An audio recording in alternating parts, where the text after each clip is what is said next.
Salut à tous, mesdames, mesdemoiselles, messieurs. Merci encore une fois d'être avec nous pour ce face-à-face vérité avec le professeur Moussa pour essayer de parler un peu des présidentielles 2020 au Togo. Une présidentielle qui s'annonce, une présidentielle aujourd'hui qui est décryptée par la situation au Togo jusqu'à preuve de contraire. Nous n'avons pas su si le président Faure va se présenter. Nous n'avons pas encore su aussi comment le président Faure va essayer d'aller un peu devant un micro pour dire à la population togolaise, je vais me présenter. Mais tout ce que nous voyons, c'est uniquement les membres de son parti qui font sa campagne. Ils vont de gauche à droite pour dire notre seul candidat, c'est Faure Gnassingbé. À part lui, on n'a plus un autre candidat. Et pourquoi pas en 2020 qu'il soit écarté des présidentielles 2020, puisque les nouvelles réformes constitutionnelles avec les nouvelles réformes constitutionnelles, M. Faure Gnassingbé peut être aujourd'hui candidat. Alors, je suis aujourd'hui avec un professeur, sans toutefois oublier Malik Sall à la réalisation de cette émission. Serignawa, votre animateur principal. Alors, professeur, si nous avons le temps, on va essayer un peu de parler aussi de la situation du Niger, la situation du Mali, et sinon je dirais du Sahel. Et sans toutefois oublier aussi M. Macron qui a effectué une visite d'amitié avec le professeur Amin en Côte d'Ivoire pour voir en tout cas M. Alassane Dramane Ouattara. Mais je crois que nous allons passer tout le temps pour la prochaine édition du grand débat à décrypter réellement, je dis bien décrypter réellement leur discours. Mais pour l'instant, nous allons parler de la situation du Togo avec les présidentielles 2020. Alors, professeur, vous avez parlé la fois dernière des candidatures. Essayez de me prêter un peu le mot avant que je ne continue. Vous avez dénominé ces candidats-là. Vous leur avez donné un nom, professeur. Oui, candidature Ayimolu. Ayimolu. Candidature Alimoni. Ayimolu. Ça veut dire que oui, et haricots mélangés, quoi. D'accord. Alors, vous avez parlé de ça, professeur, mais nous parlons de candidats Woyo. Au niveau de la Côte d'Ivoire, on parle de candidats en tout cas, Woyo. Des candidats qui accompagnent le président Faure peut-être, ou bien on a affaire à de vrais candidats. Alors, monsieur le professeur, qu'est-ce qui pousse vraiment c'est combien de candidatures? Plus de 13 candidatures. Qu'est-ce qui les pousse à être candidats aujourd'hui alors que M. Podjo, Monseigneur Podjo parle d'une candidature unique? Alors, professeur, dites-nous rien. Oui, je vais être direct. C'est le désamour pour le peuple togolais qui les pousse à être candidat dans ces conditions. C'est-à-dire que tous ces candidats-là n'ont aucun amour pour le peuple togolais. C'est des gens qui n'aiment pas les Togolais. Sinon, on ne peut pas, dans les conditions actuelles, dire qu'on veut être candidat. Candidat pourquoi? Chaque candidature devait avoir un sens.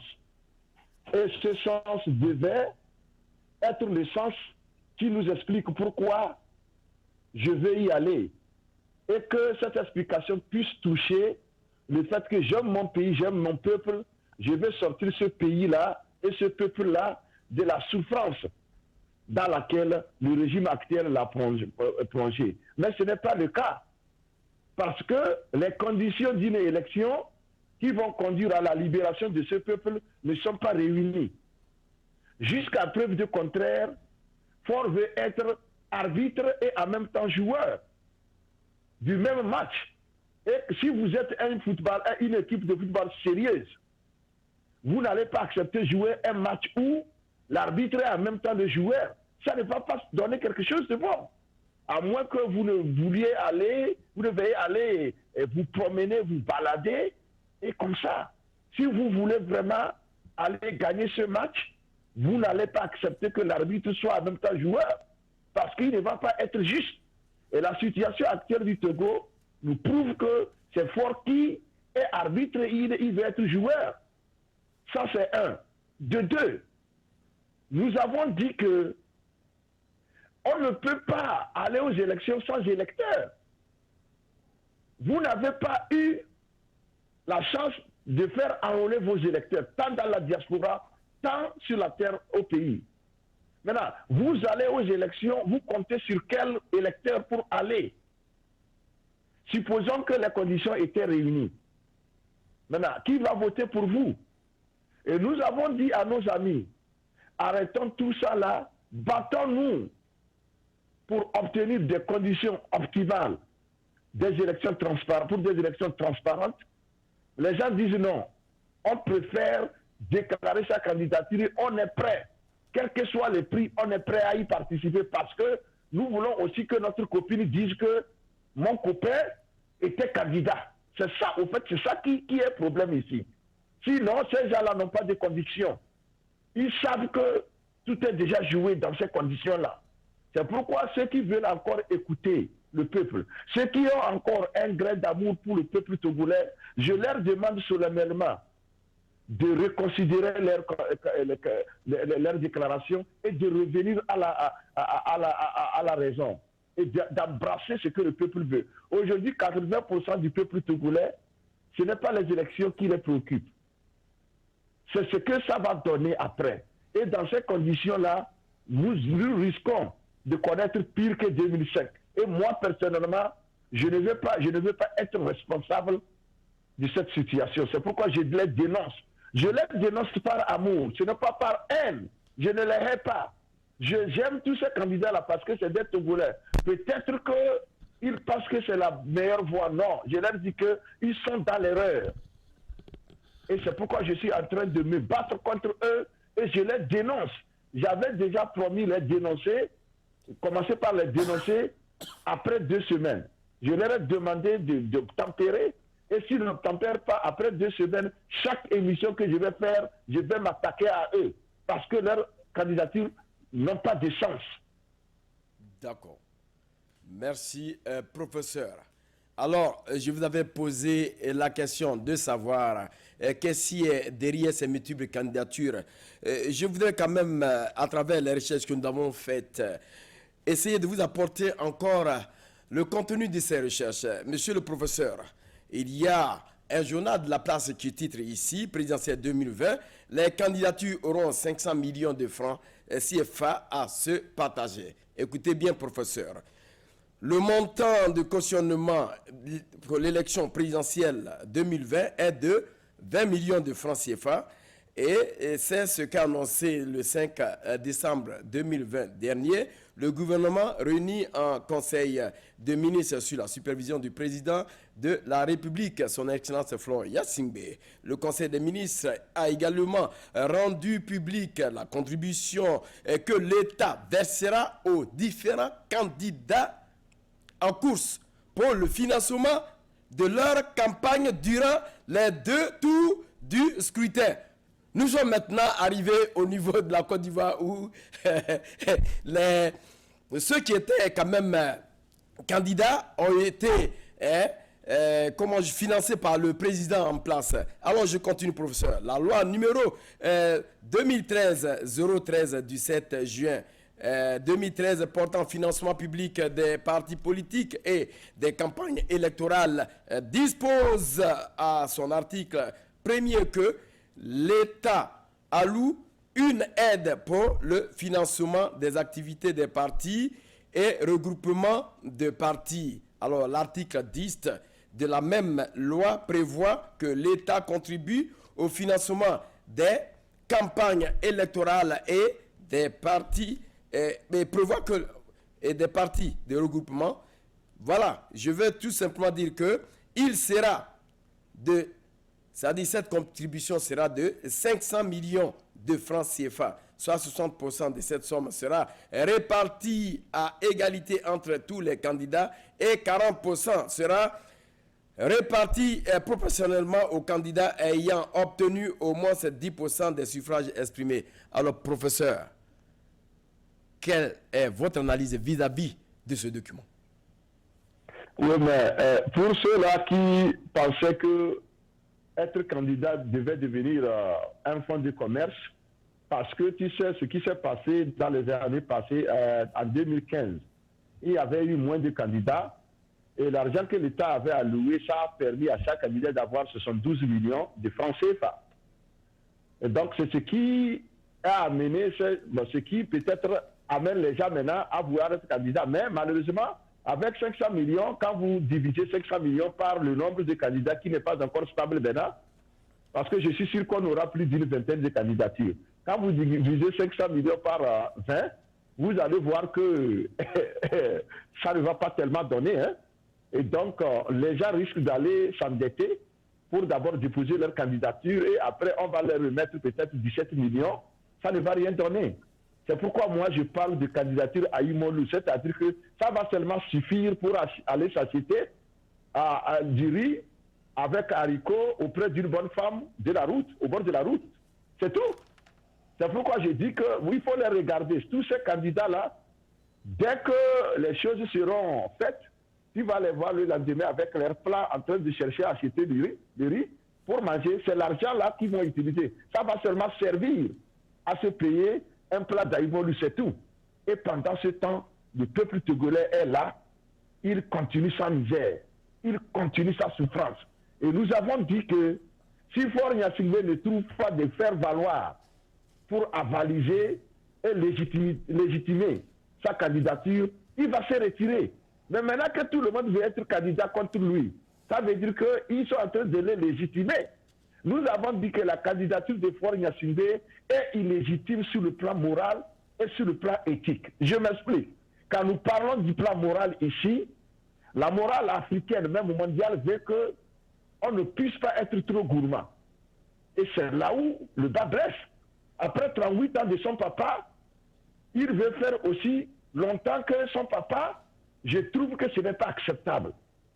Maintenant, là où l'éthique arrive, c'est là où, quand lui-même il donne sa parole, il ne peut pas respecter sa parole parce qu'il a dit en Allemagne il y a de cela 3 ans que pour que la démocratie s'installe en Afrique, progresse en Afrique, il faut limiter le mandat à 2 ou à 3.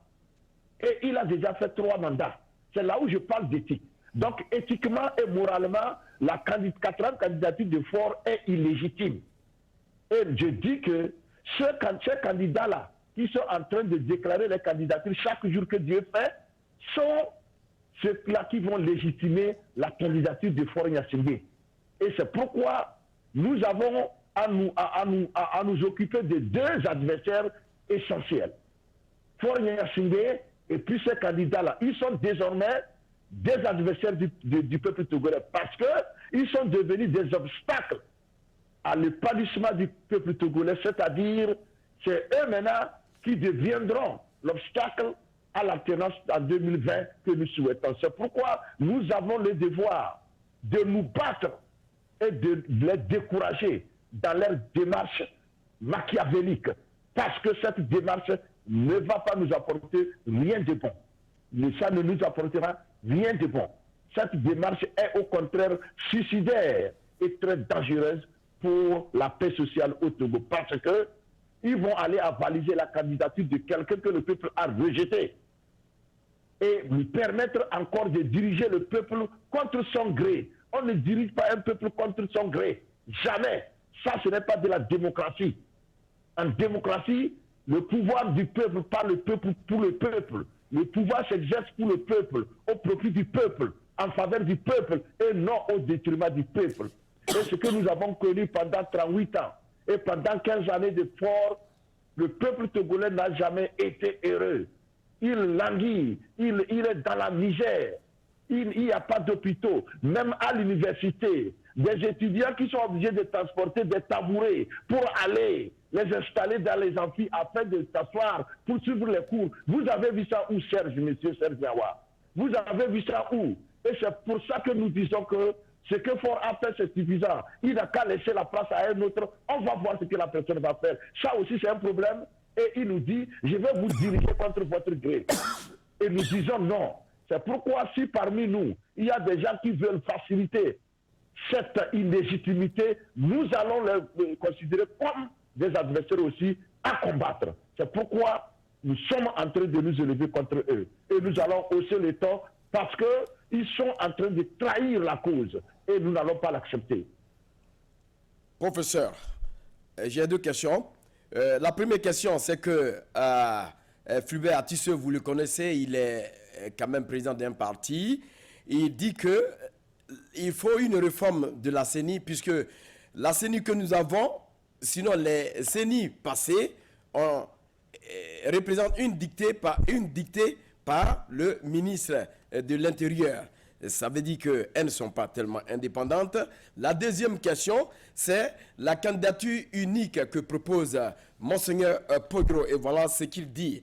Quand je parle de candidature unique, je m'appuie sur cette force mystique et mystérieuse de notre religion. J'y crois fermement et je suis convaincu que le salut du peuple du Togo dépend de la candidature unique. En dernière position, il ajoute que le Seigneur demande seulement la foi de l'accepter. Si c'est un cabri qui est présenté, si c'est un cochon que le Seigneur nous donne, acceptez-le. Le salut de tous les Togolais dépend de ce candidat. Moi, je me permets à la place de Dieu et je vois déjà la victoire. Alors, professeur, est-ce que vous êtes de leur avis? Non, vous remarquez, avec tout le respect que je dois à Monseigneur, notre papa, notre patriarche, ce que je respecte beaucoup, oui, je ne doute pas aussi de la force de Dieu, de la force divine, de la puissance de Dieu. Je ne doute pas. Je suis un croyant et je sais que Dieu qui a créé la terre et les cieux, Dieu qui a créé tout ce qui vit, tout ce qui respire, tout ce qui coule, tout ce qui pleut, les montagnes et autres, il est capable, n'est-ce pas, de faire cela. Ça, c'est quelque chose de très, très, très petit, n'est-ce pas, dans la main de Dieu. Mais le problème, il faut aussi, Dieu nous a donné, il nous a fait un cadeau. Il nous a donné ce qu'on appelle le bon sens, que je pense Rousseau a défini comme la chose la mieux partagée au monde. À travers seulement le bon sens que Dieu nous a donné. Dieu sait pourquoi il nous a donné le bon sens. Parce qu'il veut que nous aussi, on puisse juger par nous-mêmes quand nous observons une situation. Il n'a pas donné parce que, non, tout ce que Dieu nous a donné, toutes les facultés que Dieu nous a données, il les a données à l'homme pour un but. C'est d'en faire usage et d'éviter une certaine situation. Et ici, moi je pense que nous sommes arrivés au moment où il faut faire usage de ce don précieux de Dieu. D'abord, utiliser sa raison, c'est adorer Dieu. C'est une adoration, c'est une forme d'adoration. Quand on utilise sa raison à bon escient, c'est une adoration parce que Dieu aime les gens qui prennent les décisions qui ne causent pas, n'est-ce pas, des troubles, qui ne causent pas la mort de sa créature. Vous voyez? Donc, en ce sens, je dis que nous avons déjà essayé des candidatures uniques au Togo. Ce n'est pas la première fois. Mais du moment où c'est en face de ce régime, je vous dis, même si aujourd'hui vous amenez un ange candidat contre Ford va se... Je ne sais pas que l'ange ne va pas gagner les élections. Il les gagnera. Mais Ford, dans ces conditions, ne va pas céder le pouvoir. En 2005, Ford n'a pas gagné. On l'a imposé. En 2010, il n'a pas gagné. On l'a imposé. En 2015, il n'a pas gagné. On l'a imposé. Qu'est-ce qui vous dit que, subitement, Ford Gnassingbé sera pris d'un esprit saint? Il va craindre Dieu, il va dire, bon, je n'ai pas gagné, je vais partir. Qui vous dit ça? C'est là où je ne suis pas d'accord avec mon papa, mon grand-père, Monseigneur Kodjo, mon papa. Je ne suis pas d'accord avec lui là-bas parce qu'il oublie que, au fait, ce n'est pas la victoire qui a manqué à l'opposition. Non. c'est l'autre côté qui n'est pas prêt à céder le pouvoir. Il faut le comprendre ainsi.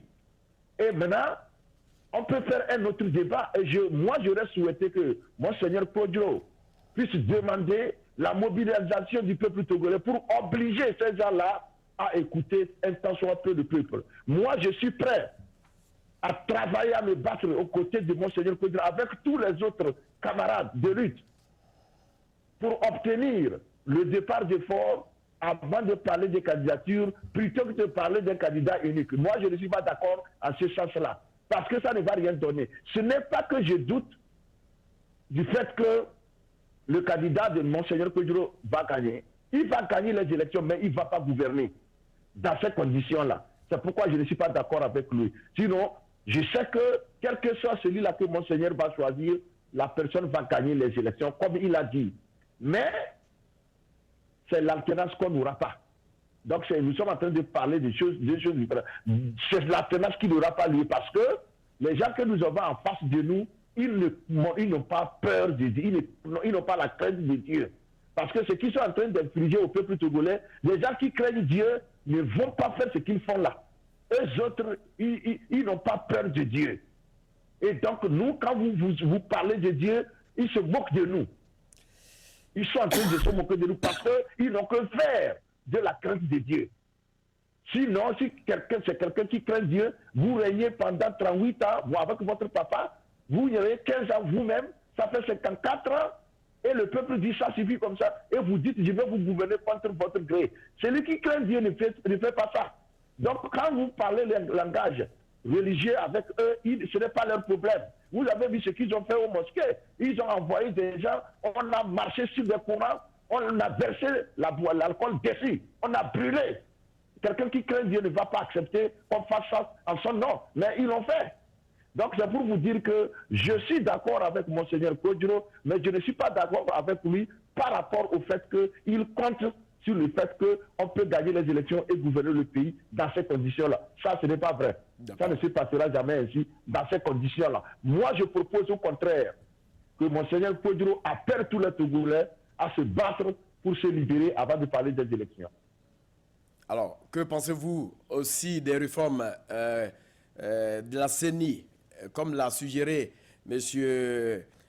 Philbert Atisso, et même il aurait dit qu'il faudrait qu'on mette dans cette CENI une institution étrangère, et aussi, bon, on peut faire appel à l'ONU. Alors, est-ce que vous pouvez nous donner quand même votre point de vue? Oui, mais lequel ONU? Moi, en tout cas, c'est là où je n'arrive pas à être sur le même diapason avec beaucoup de Togolais. Bon, en tout cas, avec quelques Togolais. Le problème, c'est quoi? Au fait, à l'heure où nous parlons, ce n'est plus une affaire de réforme de la CENI ou de quoi que ce soit. L'année, en 2015, le vice-président de la CENI, c'était un membre de l'ANC, du candidat Jean-Pierre Fabre. Mais lorsque les choses se sont présentées en défaveur du régime, qu'est-ce qu'on a fait? On a interdit aux représentants, au vice-président de la CENI de rentrer dans la salle de proclamation. Ou bien tout le monde a vu ça. Et donc, c'est le président seul qui a proclamé les résultats de quelques 14 bureaux de vote, et puis fort est président, ça fait 5 ans. Donc, c'est pour vous dire que s'il faut aller à ces élections, vous pouvez amener la commission électorale des États-Unis organiser ces élections-là, Ford va gagner. Il va se proclamer. Donc moi, s'il y a quelqu'un qui veut faire un cadeau au peuple togolais, battons-nous pour que Ford se retire de cette course, et vous allez voir. En ce moment-là, même si c'est un mouton qui organise les élections, n'importe qui peut les gagner. D'accord. Ça sera transparent.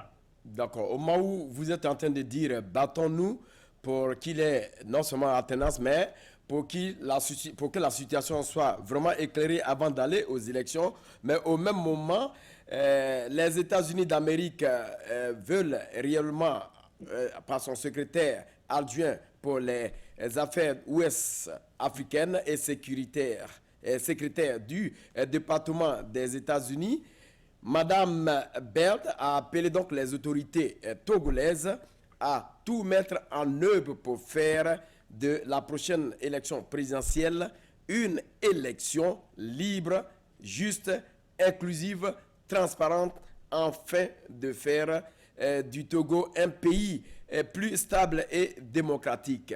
Alors, professeur, est-ce que nous pouvons dire que vous avez quand même étant une figure de la diaspora, est-ce que on peut dire que est-ce que vous avez une mainmise un peu là-dedans?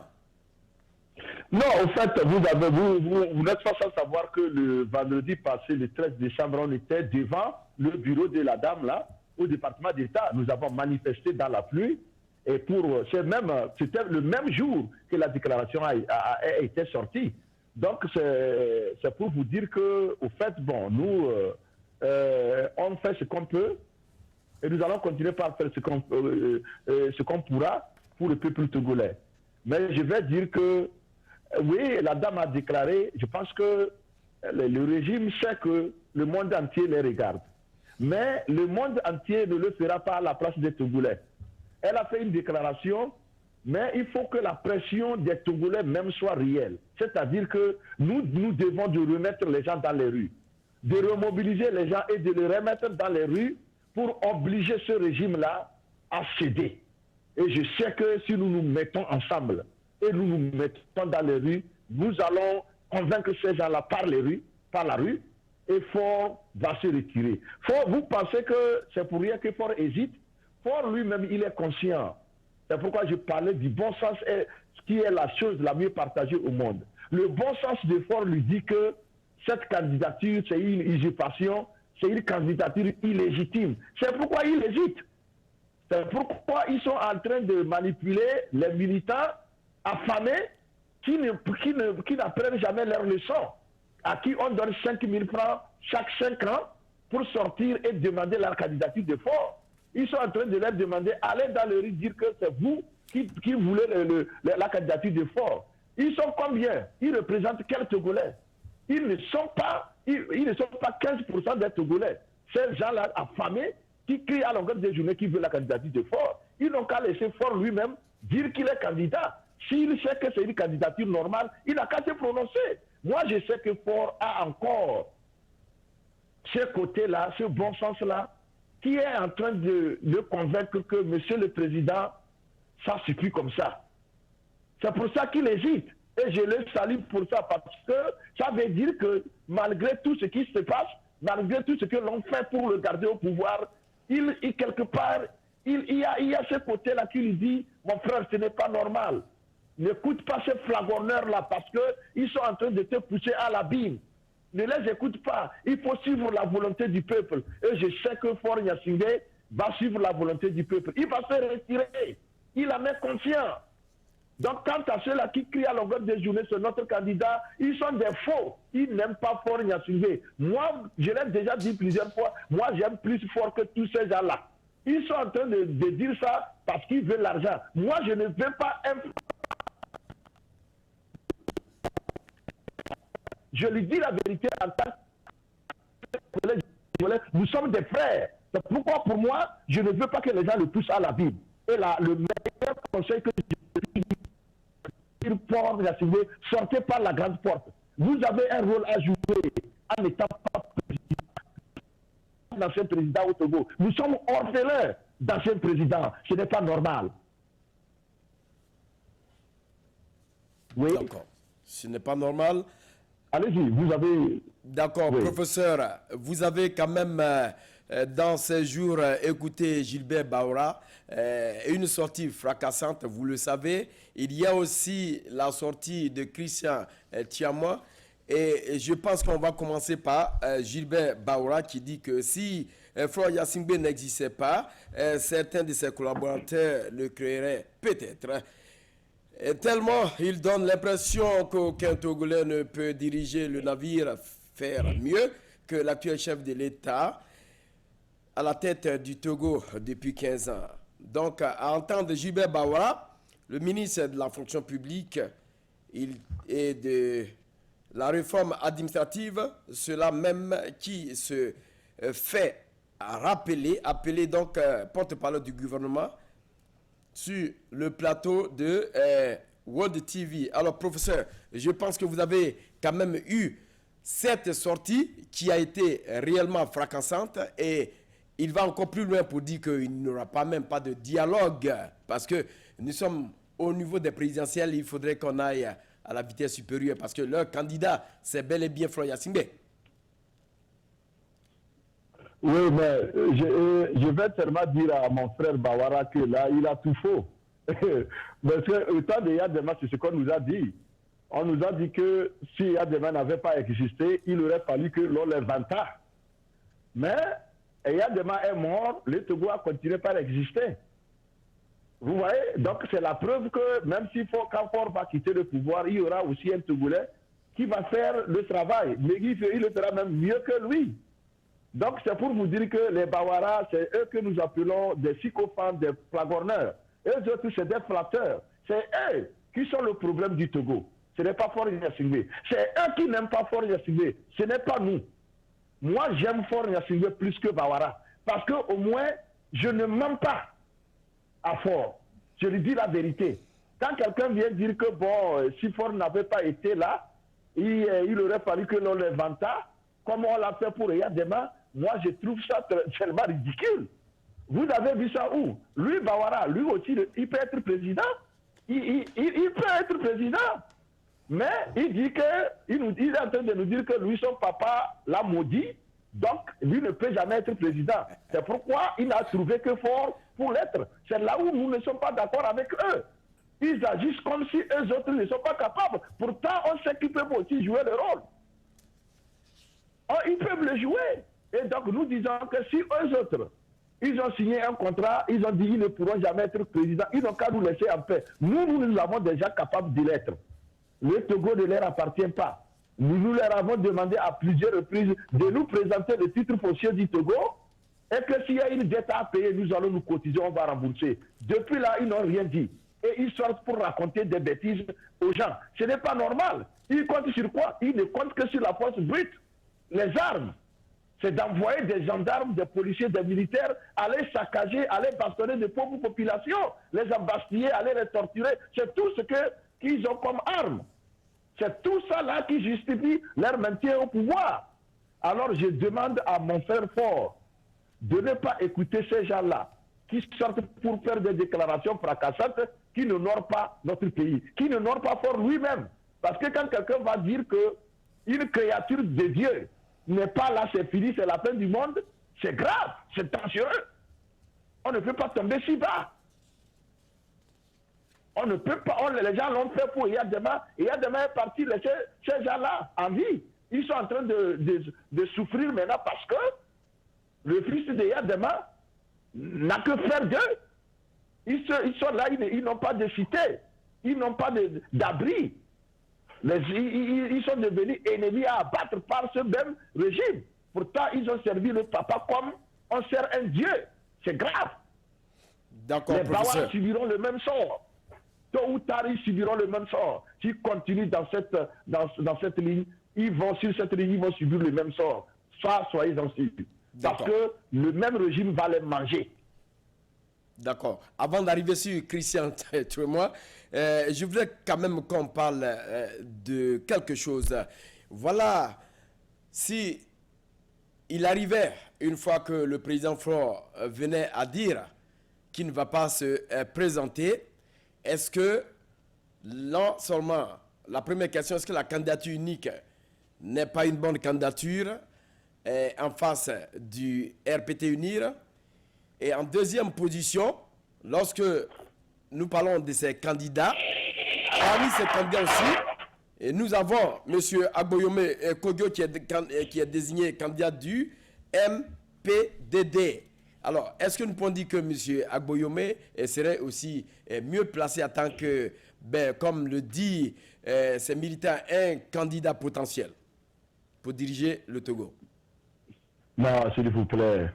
Ce n'est pas parce que nous avons tellement besoin, on était malades tellement pendant longtemps que, bon, on va sauter sur, je ne sais pas, qui que ce soit pour pouvoir diriger le Togo. Je ne dis pas qu'il n'a pas de compétences. Les compétences, il en a. Il en a. Mais ce n'est pas le type de changement que nous voulons pour le moment. Et nous ne voulons pas ce type de changement tout simplement parce que il faut des gens qui nous inspirent quand même, inspirent confiance. Et le parcours d'Agoye Mokodjo, nous le savons tous, il a servi le Togo, mais nous savons comment il a servi. Moi, je ne suis pas contre sa candidature parce qu'il n'est pas compétent, non. Mais il y a beaucoup de choses, beaucoup de conditions qu'il doit encore remplir avant de penser à aller diriger le Togo. Et ça, pour le moment, il ne les remplit pas encore. Il faut que le peuple soit confiant, qu'il soit à l'aise avant de confier, n'est-ce pas, cette destinée à quelqu'un qui a déjà fait ses preuves dans le sens là. Parce que Agoye Mokodjo a eu à être dans des niveaux de décision. Et on a vu les genres de décisions qu'il a prises contre ce peuple-là. Et de ce fait, je pense que pour le moment, il ne doit pas se précipiter. Il y aura un temps pour lui, mais il ne devait pas se précipiter pour rejoindre cette kyrielle de candidatures où bon, chacun se lève un matin, on déclare la candidature et puis on attend que... non, qui va voter pour eux? S'il vous plaît. Qui va voter pour ces gens-là? Donc pour le moment, moi, je ne parle... En tout cas, ils peuvent être candidats, mais ce n'est pas maintenant. Ils n'ont qu'à obtempérer. On n'a qu'à se battre d'abord et on verra après. Chacun sera récompensé selon ce qu'il a fait. Le peuple sait et il regarde. Il récompensera chacun de ces acteurs-là, un à un, selon ce qu'ils ont fait. C'est pourquoi je leur demande de se patienter. Revenir à la raison. Si c'est le peuple qui le choisit, parmi tant d'autres, bon, qu'est-ce que tu peux faire? On ne peut pas aller contre la volonté du peuple. Agoye peut diriger le pays. Je dis bien qu'il a les compétences, mais elles sont passées à ce qu'on appelle trouble spots. Il y a des endroits, des zones d'ombre dans son passé par rapport à ce qu'il a pu faire au peuple. Il faut essayer de laver ces zones d'ombre-là. Et cela se lave à travers un travail qu'il doit faire. Et au lieu de faire ce travail-là, ils se sont précipités pour annoncer leur candidature. Et puis, après l'annonce, chacun est retourné dans son salon. Il est assis, il regarde. Tu regardes, tu cherches quoi dans le salon? Il faut aller au contact du peuple. Il faut se battre pour obtenir les conditions minimales. Vous n'avez pas ces conditions-là.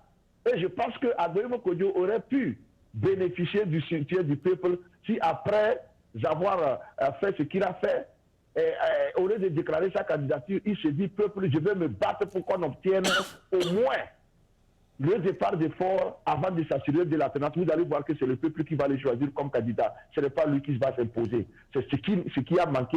Et nous demandons à tous ces candidats-là de revenir à la raison et de chacun de chercher quand même à payer le prix de ce qu'il aurait fait au peuple à travers son engagement vrai pour que le peuple puisse lui pardonner les erreurs passées. C'est ce que nous voulons. D'accord. Alors, professeur, passons maintenant à Christian Tramois. Des attaques du ministre contre le PNP motivé plus par l'arrogance que la raison. Et voilà son extrait, voilà ce qu'il dit. Quand le PNP a choisi de ne jamais aller à une élection démocratique parce que leur mode d'accession au pouvoir, c'est de pouvoir n'est pas basé sur l'élection. Comment un parti politique peut-il décider de faire de l'alternance, de combattre un parti qui est au pouvoir sans utiliser les armes de la démocratie? Oui, mais c'est M. Trimois qui est dans l'illusion. S'il pense qu'il est dans la démocratie, tout le peuple togolais sait que nous ne sommes pas en démocratie au Togo. Ce n'est pas lui qui a demandé aux gens de prendre les armes pour, s'il veut le pouvoir, c'est lui, non? Bon, je ne sais pas s'il a déjà changé cette conception d'avoir le pouvoir d'État. Sinon, c'est ce qu'il pense. Donc, c'est ici, il est en train de... Je pense que c'est Adler qui parle de... comment l'appelle-t-on? Il est en train de vouloir fuir ce qu'il aime, mais ce n'est pas possible. Tu vois, non, il est en train de vouloir attribuer ce que lui il est et aime aux autres. C'est lui qui veut celui qui pense que le pouvoir, ce n'est pas les armes qu'on l'obtient. Ce n'est ni le PNP, ni les autres partis politiques de l'opposition. Personne ne croit en ça. Sinon, les gens n'allaient pas créer des partis politiques. Il y avait d'autres moyens que les partis politiques si c'est les armes que les gens voulaient prendre. Donc, c'est Christian Trimois qui est en train de faire de la, je sais pas, transposition par rapport à ce qu'il pense. Il veut que les gens pensent que c'est l'autre parce qu'il sait que ce n'est pas bon. Il hait ça, mais c'est ça qu'il veut. C'est comme ça. Tu vois? Donc, moi, je pense que M. Christian Trimois, c'est vous-même qui parlez d'arrogance au lieu d'usage de raison. Oui, mais qu'est-ce que quelqu'un qui a la force des armes, qui peut ordonner qu'on aille assassiner tel ou tel, mais s'il ne peut pas être arrogant, qu'est-ce qu'il peut encore faire avec les armes? C'est les armes qui dictent son arrogance. C'est tout. Il est arrogant parce qu'il sait qu'il a l'intelligence de la force. Et non la force de l'intelligence. C'est ça le problème. Donc, il veut utiliser ces armes-là. Il peut demander qu'on aille embasiller n'importe qui et on le fera. C'est pourquoi il est arrogant. Sinon, ce n'est pas parce qu'il est arrogant parce qu'il veut l'être. Non. C'est ce sur quoi il compte qui le rend arrogant. Et donc, c'est les armes qu'ils ont. Et qu'ils ont contre les civils les mains, qui marchent les mains nues. Les armes qu'ils ont. Et hier, ce matin, j'ai vu la photo d'un homme. Il s'appelle Issa quelque chose. Issa ici pour quelque chose, je pense. Qu'on a arrêté le 21 décembre 2018. On est allé dans sa maison le prendre. On l'a jeté en prison. Il fait 1 an. On ne l'a ni jugé. On ne lui a jamais dit que c'est ce dont on te reproche. On ne lui a jamais signifié les accusations contre lui. Vous jetez le fils d'un homme en prison comme ça et vous l'abandonnez. Personne ne parle de lui. Aujourd'hui, quand j'ai vu ce photo, j'ai pleuré. J'ai dit, bon voilà, nous avons un ministre des droits de l'homme à la personne de M. Christian Trimois. Au lieu de s'occuper de ces cas, il trouve le temps pour aller insulter les autres à la télé. Vous voyez, moi, j'aurais conseillé à mon frère ministre de s'occuper de son travail et d'aller dans les prisons, faire libérer ces innocents-là qu'on est en train de... je sais pas, caser dans les prisons. On ne veut pas les juger parce qu'il n'y a pas d'accusation contre eux. Et vous voulez qu'ils meurent là-bas. Pourquoi? Ils ont fait quoi? Moi, je pense que le ministre aurait pu utiliser son temps pour sillonner les prisons pour aller faire libérer ces gens-là, au lieu d'aller à la télé et insulter les autres.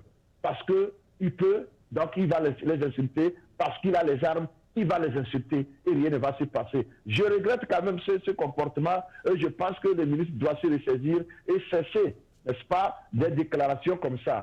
Il n'a qu'à se concentrer sur son travail pour sauver les innocents qui sont dans les prisons. Moi, ça, j'y tiens et j'insiste là-dessus. Alors, professeur, puisque nous parlons toujours des élections présidentielles au Togo, je pense que c'est un morceau réellement qui est un peu alourdi.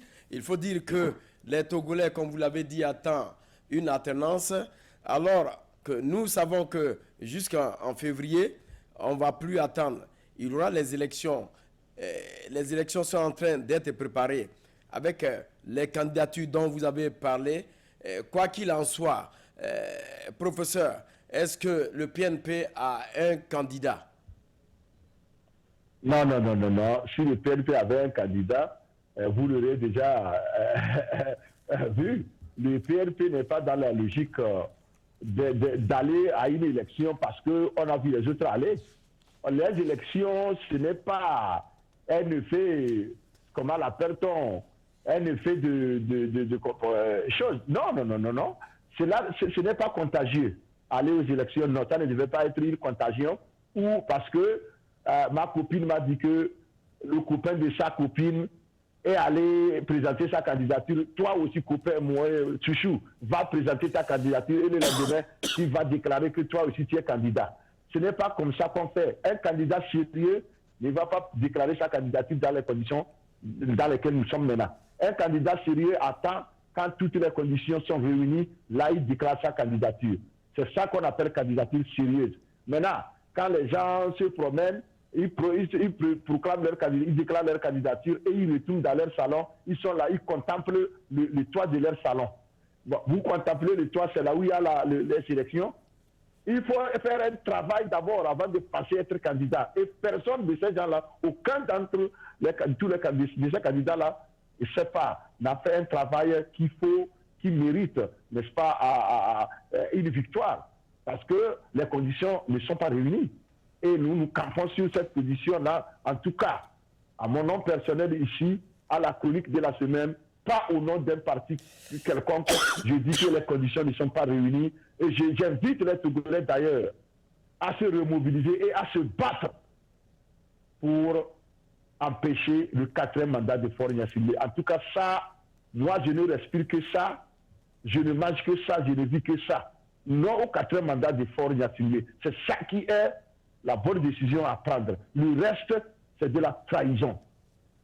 Merci, professeur. Je pense qu'on ne va plus revenir là-dessus. Non, au 4e mandat de Faure Gnassingbé, ce que vous êtes en train de dire, comparativement aux militants du RPT UNIR qui disent réellement que leur candidat est bel et bien Faure Gnassingbé, je pense que le bon Dieu fera le choix. Parce que il est très difficile. Ici, à Tempo Afrique, nous reportons tout ce que nous voyons. Alors, professeur, puisque nous parlons de ces élections, est-ce que nous pouvons savoir si la diaspora togolaise peut aussi voter? La diaspora togolaise a été exclue exprès de ce vote. Vous avez vu quand il y a eu ce pseudo-recensement du 3 jours, du 29 au 31, je ne sais pas, c'était quand là, oui, du 29 novembre au 1er décembre, nous avons envoyé des observateurs sur place à l'ambassade du Togo à Washington DC. Pendant les 3 jours durant, ils n'ont pas vu une mouche se faire recenser parce que les conditions à remplir sont tellement draconiennes que personne ne pourrait se faire de l'observation. J'ai même appris que même l'ambassadeur n'a pas pu remplir les conditions pour avoir sa carte. Qu'est-ce qu'on voulait de ces conditions, professeur? Qu'est-ce qui était en ligne de ces conditions? Il fallait que le candidat présente une carte consulaire qui date d'au moins 6 mois, son certificat de, comment on appelle son nationalité, sa carte d'identité nationale non périmée et non expirée, et son passeport togolais non expiré. Sachant que vous parlez de la diaspora, vous pensez que la diaspora se presse à aller faire renouveler sa carte d'identité alors qu'il ne va pas l'utiliser?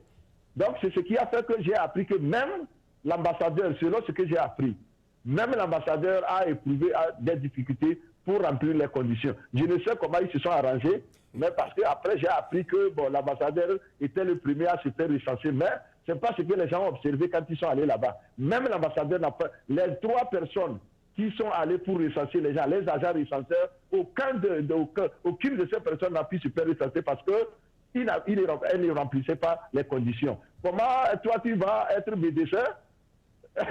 Alors, professeur, tu es malade, tu n'as même pas de la livatine. Professeur, comment tu vas traiter les autres?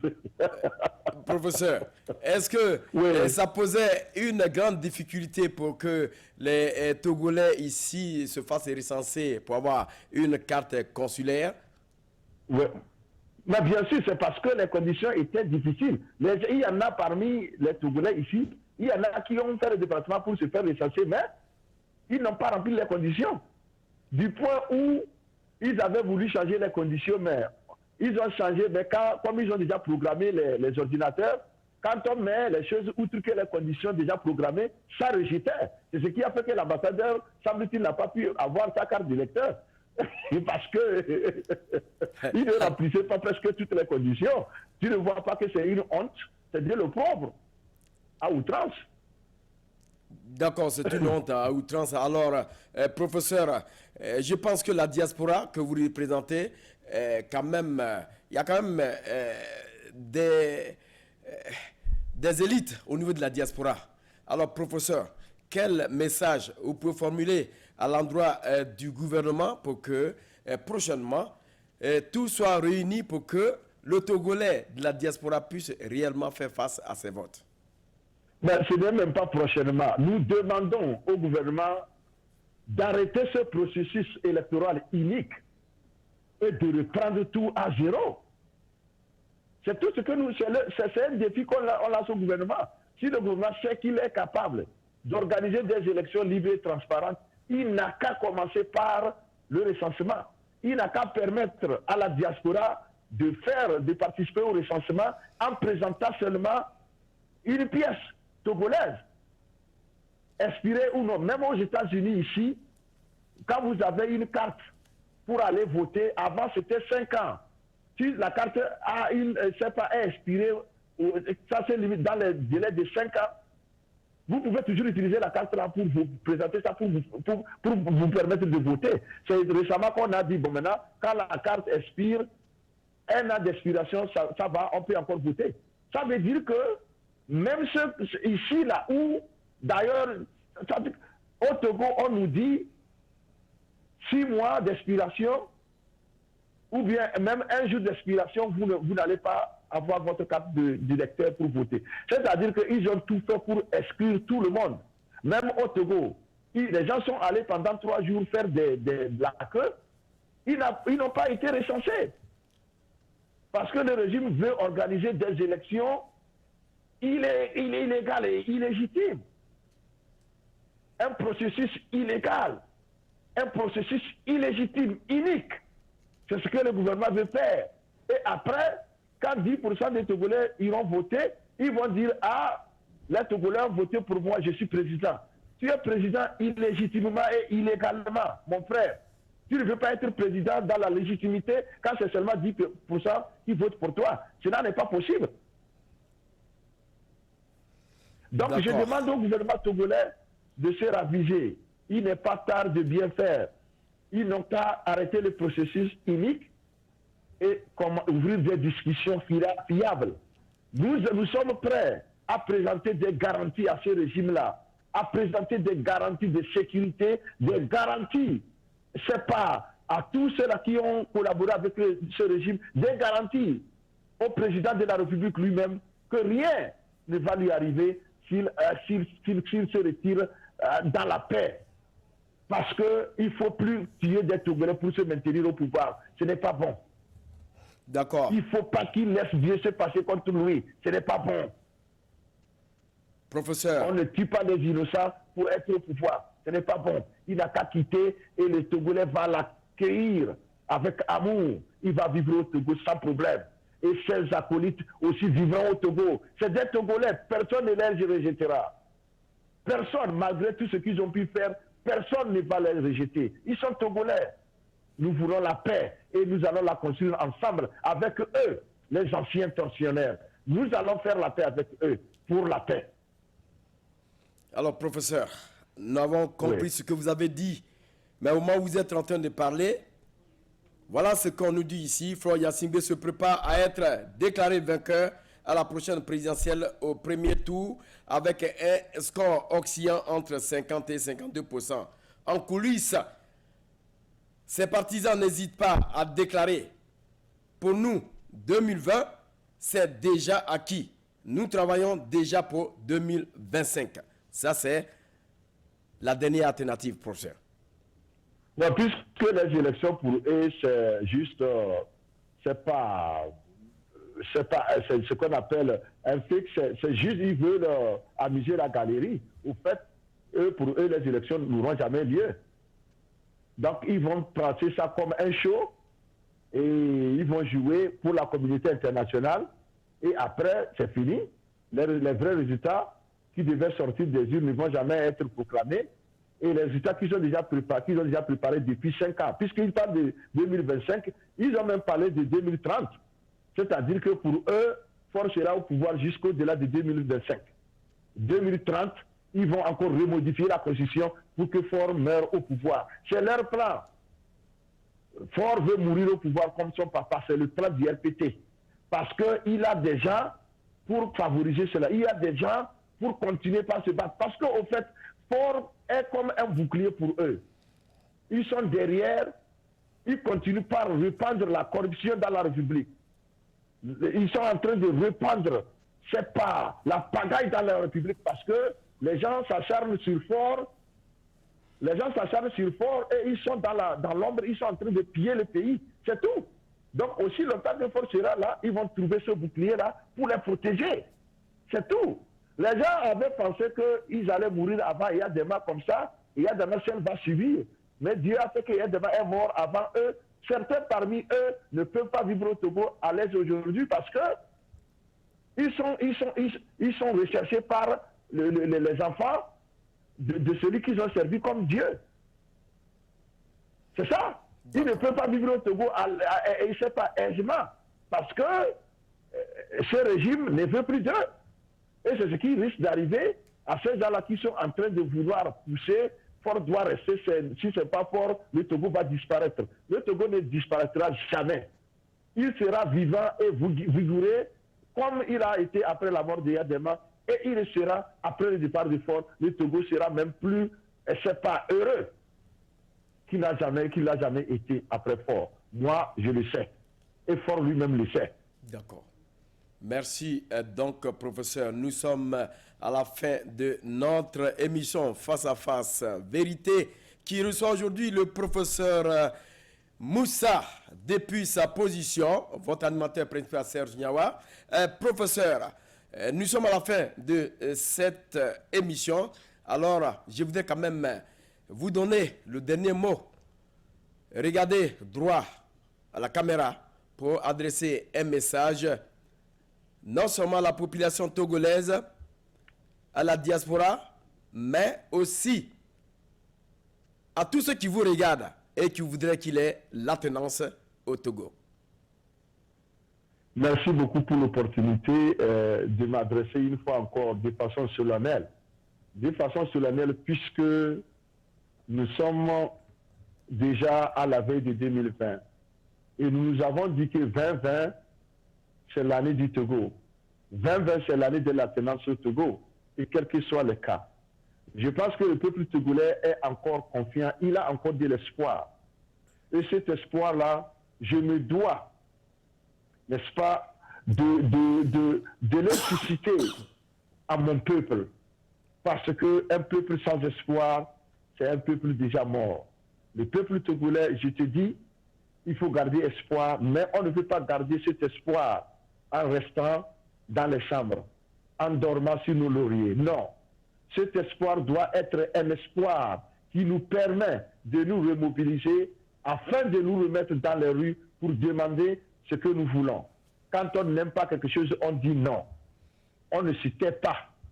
Notre pauvreté et notre faiblesse n'a pas encore atteint le seuil ou le niveau où on va seulement se taire quand on n'aime pas quelque chose. Parce que même dans les Écritures saintes, on nous a dit, l'homme en tant qu'être humain a trois manières, n'est-ce pas, de dire non à ce qu'il n'aime pas. D'abord, il peut dire non en utilisant sa force physique. S'il ne peut pas le faire, il peut dire non en utilisant sa langue, comme nous sommes en train de le faire maintenant. Ce que nous faisons, c'est notre façon de dire non. Et quand vous ne pouvez pas, vous êtes tellement faible, vous êtes tellement, c'est pas, peureux que vous ne voulez rien dire. Vous allez dire non avec votre cœur. Nous n'avons pas encore atteint ce niveau de faiblesse-là. Je demande au peuple togolais, nous allons utiliser nos pieds, nous allons utiliser nos langues pour pouvoir dire non à Fort Gnassingbé. Et je demande au peuple togolais de dire avec moi, je sais qu'il va m'entendre, de dire avec moi, pas de 4e mandat pour Fort Gnassingbé, parce qu'il en a déjà fait 3, son papa a fait 8 mandats, ça fait combien? Ça fait 11 mandats au total, ça suffit comme ça. Ça suffit comme ça. Et donc ce peuple-là, il y aura des affaires qui seront lancées d'ici peu. Il y a d'abord une marche qui se prépare pour le 28. J'invite ce peuple togolais-là à se mobiliser pour accompagner cette marche-là, pour être de la partie. Et je l'invite aussi à se tenir prêt à répondre à tout mouvement que l'on lancera dans le futur. Nous, la diaspora, nous serons obligés de demander au peuple d'aller dans les rues pour manifester contre le 4e mandat de Fort si rien ne change. Nous serons obligés de rester dans la diaspora ici et de travailler avec le peuple et l'inviter n'est-ce pas, à manifester pacifiquement contre un quelconque quatrième mandat d'effort. Alors, peuple togolais, tiens-toi prêt. Nous sommes en train de travailler avec toi. Au moment venu, tu sortiras dans les rues pour dire non, comme tous les peuples ont pu se libérer à travers les rues. C'est une obligation, c'est un impératif catégorique. Faure Gnassingbé ne doit pas briguer un quatrième mandat. C'est devenu un impératif catégorique. J'ai dit au peuple togolais désormais, au lieu de dire non quatrième mandat de Faure, dites Faure Gnassingbé ne doit pas faire un quatrième mandat. C'est un impératif. On change de tout le temps maintenant. Faure Gnassingbé ne doit pas faire un quatrième mandat. Quand vous le dites, vous êtes remobilisés et nous allons l'empêcher. Merci. Professeur, depuis votre position, c'est la fin de cette émission. Mais retenez que le 24 décembre 2019, Tempo Afrique TV organise un événement depuis sa place, sa localisation ici à la télévision, un événement qui va quand même couvrir beaucoup de choses. On aura beaucoup de chanteurs, on aura beaucoup d'artistes qui vont venir avec nous. Nous n'oublions pas aussi de vous dire que le 28 décembre, je dis bien le 31 décembre, on aura encore un autre événement où Tempo Afrique va essayer de réunir tous les esprits et essayer de souhaiter, depuis sa position, les meilleurs vœux à tous ses fans. Alors ne manquez pas, surtout à ce grand événement. Je vous donne encore rendez-vous la semaine prochaine. Et je dirai encore une fois de plus à Malik Sall, merci pour la réalisation de cette émission. Au revoir.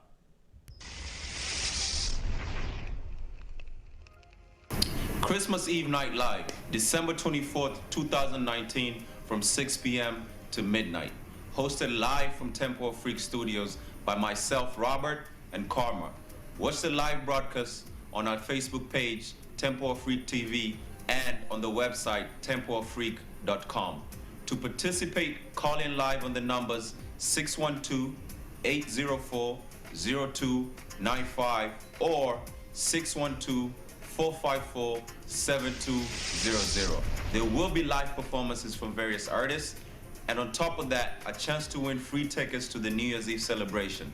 For any inquiries, call 952-486-1070 or 507-313-3446.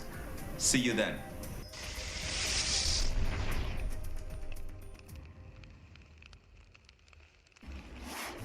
Du nouveau à Minneapolis, Tempo Afrique Travel. Vous voulez voyager? Achetez vos billets d'avion à l'agence de voyage Tempo Afrique Travel.